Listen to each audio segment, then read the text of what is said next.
আসসালামু আলাইকুম এভরিওয়ান। আমরা প্রথম দুটি ভিডিওতে মিন, মিডিয়ান আর মোড সম্পর্কে শিখেছি। এই ভিডিওতে আমরা আরেকটা টপিক সম্পর্কে জানবো, যে টপিকটার নাম হচ্ছে স্ট্যান্ডার্ড ডেভিয়েশন। এবার এইটার ম্যাথটা একটু লেন্দি, সো একটু মনোযোগ দিয়ে আমাদেরকে করতে হবে। তো প্রথমে আসি স্ট্যান্ডার্ড ডেভিয়েশন এর সূত্রটা কি। স্ট্যান্ডার্ড ডেভিয়েশনের সূত্র বলার আগে আপনাদেরকে জানতে হবে স্ট্যান্ডার্ড ডেভিয়েশন দুই প্রকার। একটা হচ্ছে পপুলেশন স্ট্যান্ডার্ড ডেভিয়েশন, আর একটা হচ্ছে স্যাম্পল স্ট্যান্ডার্ড ডেভিয়েশন। দুইটা পার্থক্য আমরা পরে বলতেছি, আমরা সূত্রে চলে যাই direct.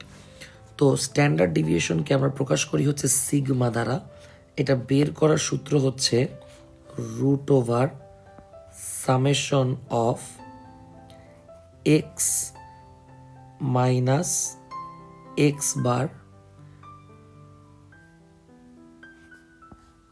Whole square divided by n. এটা হচ্ছে পপুলেশন স্ট্যান্ডার্ড ডেভিয়েশন বের করার সূত্র। প্রত্যেকটা মানে কি আমরা বলে দিব। এইবার যদি বলি স্যাম্পল স্ট্যান্ডার্ড ডেভিয়েশন, এইটার সূত্র same, root over summation of x minus x bar whole square divided by n minus one. তো আপনি কি ধরতে পেরেছেন কিনা দুইটা সূত্রের মধ্যে পার্থক্য হচ্ছে এই জায়গায়, একটা হচ্ছে এন আর একটা হচ্ছে এন মাইনাস ওয়ান। তো কখন পপুলেশন কখন স্যাম্পল এটা নিয়ে আমরা আলোচনা করব। আমরা আগে অন্য রাশিমালা নিয়ে আলোচনা করি। যেমন এখানে প্রথমে আমরা আলোচনা করব এই এক্স বার নিয়ে, এইটা দ্বারা কি বোঝানো হয়েছে। তো আমাদেরকে মনে রাখতে হবে স্ট্যান্ডার্ড ডেভিয়েশন বের করার আমার প্রথম স্টেপটাই হচ্ছে আমাকে এক্স বার নির্ণয় করতে হবে, আর এক্স বার মানেই হচ্ছে মিন। তো গড় তো আমরা বের করতে পারি। গড় বের করার উপায় কি, আমাদেরকে প্রথমে যোগ করতে হবে সকল অবজারভেশনগুলা, এরপরে আমাকে সেটাকে ভাগ দিতে হবে নাম্বার অফ অবজারভেশন দ্বারা। এখানে 5টা অবজারভেশন আছে, তাই 5 দিয়ে ভাগ দিলাম। তো যোগ করলে আসবে হচ্ছে 25 ডিভাইডেড বাই 5, অর্থাৎ হচ্ছে 5। তার মানে আমার গড় বা এক্স বারের মান আসতেছে হচ্ছে 5। এবার আমার স্টেপ নাম্বার 2তে যেতে হবে। স্টেপ নাম্বার 2 হচ্ছে কি, স্টেপ নাম্বার 2 হচ্ছে মূলত ডেভিয়েশন বের করা। আচ্ছা, ডেভিয়েশন শব্দের অর্থটা একটু বুঝি। ডেভিয়েশন শব্দের অর্থ হচ্ছে বিচ্যুতি। ওকে, আমাকে বের করতে হবে যে এই এক্স মাইনাস এক্স বার বের করতে হবে। অর্থাৎ আমাদেরকে দেখতে হবে যে প্রত্যেকটা অবজারভেশন আমাদের মিন থেকে কতটুকু বিচ্যুতি প্রদর্শন করেছে সেটা। অর্থাৎ আমার যদি প্রথম অবজারভেশনের কথা চিন্তা করি সেটা হচ্ছে 4, আর এখান থেকে যদি আমরা মিনটাকে মাইনাস করি তাহলে আসতেছে -1। অর্থাৎ প্রথম অবজারভেশনের জন্য আমার ডেভিয়েশন বা বিচ্যুতি আসতেছে -1। একইভাবে আমরা প্রত্যেকটা অবজারভেশনের জন্য এই ডেভিয়েশন বের করে ফেলবো। 6-এর জন্য সেটা আসতেছে +1, 8-এর জন্য আসতেছে +3, 2-এর জন্য আসতেছে -3, আর 5-এর কোনো ডেভিয়েশন নাই, আসতেছে হচ্ছে 0। এরপর আমাদেরকে যে কাজটা করতে হবে, আমাদেরকে সূত্র অনুযায়ী এই ডেভিয়েশনকে স্কোয়ার করতে হবে। তাহলে আমাদের স্টেপ নাম্বার 3 কি, স্টেপ নাম্বার 3 হচ্ছে ডেভিয়েশনকে স্কোয়ার করতে হবে। তার মানে আমরা এখন কি করব, -1 আছে, এটাকে স্কোয়ার করব, পাচ্ছি 1।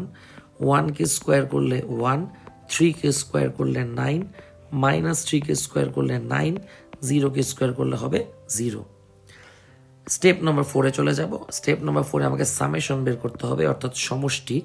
তাহলে স্টেপ 4-এ আমরা যে কাজটা করব, সামেশন অফ ডেভিয়েশন স্কোয়ার বের করে ফেলবো, যেটা আসতেছে 1 + 1, 9 + 9 + 0, অর্থাৎ 20।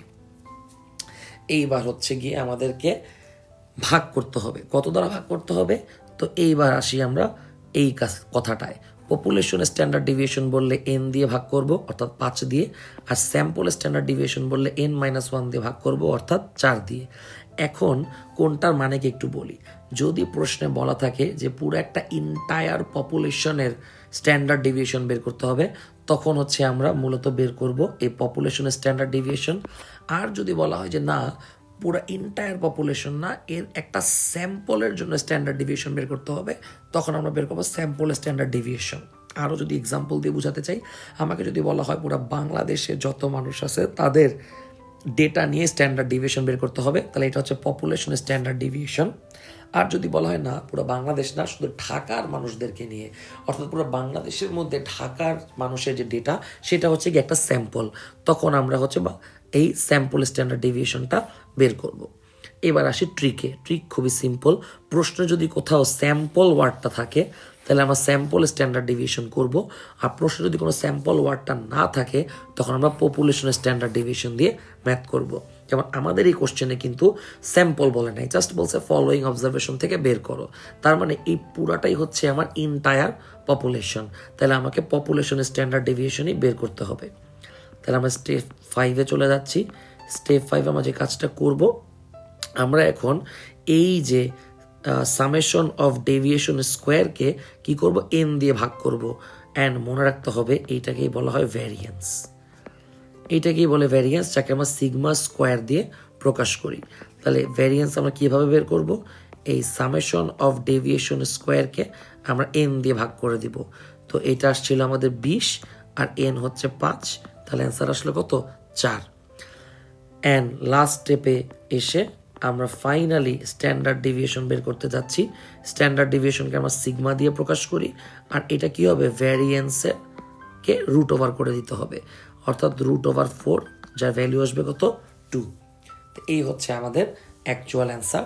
যদি এখানে স্যাম্পল কথাটা থাকতো তাহলে আমরা এখানে এন দিয়ে ভাগ না করে n-1 অর্থাৎ 4 দিয়ে ভাগ করতাম, তখন এখানে অ্যান্সারটা আসতো 5, আর এখানে অ্যান্সারটা আসতো √5। আশা করি সবাই বুঝতে পেরেছেন।